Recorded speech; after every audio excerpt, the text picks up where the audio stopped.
Kim Chu, personal na nagpaabot ng tulong sa biktima ng Cebu earthquake. God bless everyone na nandito ngayon, nakasama namin.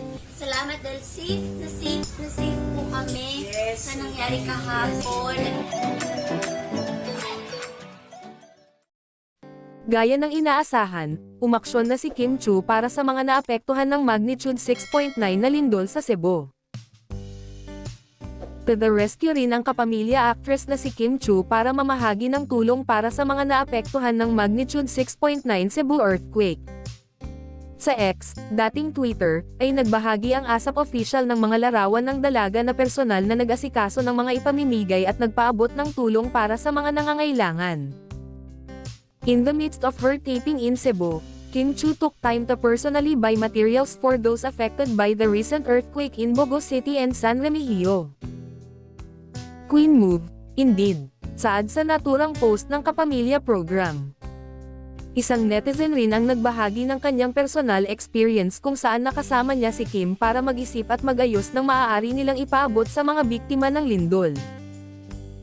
Pagbabahagi niya, mismong ang Kapamilya actress ang nakikipag-coordinate sa mga donasyon na ipapamahagi niya.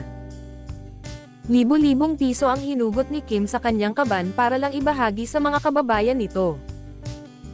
Well, alam ko naman na noon pa ay matulungin si Kim.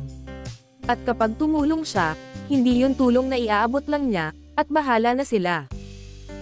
Mas gusto ni Kim na personal niya itong aasikasuhin, kesa hodang super busy pa siya.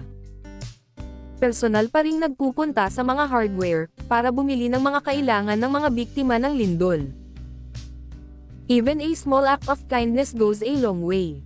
Thank you Kim for helping our kababayans in Cebu.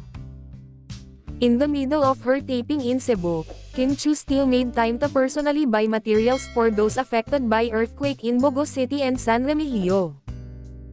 A true actor of compassion. Proud of you, Queen. I really respect and love this girl. She has such a big heart. Kung maririnig niyo lang kung paano siya maging concerned. Nakaka-touch talaga, saad ni Carlina de la Merced. Umani naman ng samot-saring komento ang kagandahang loob ni Kim.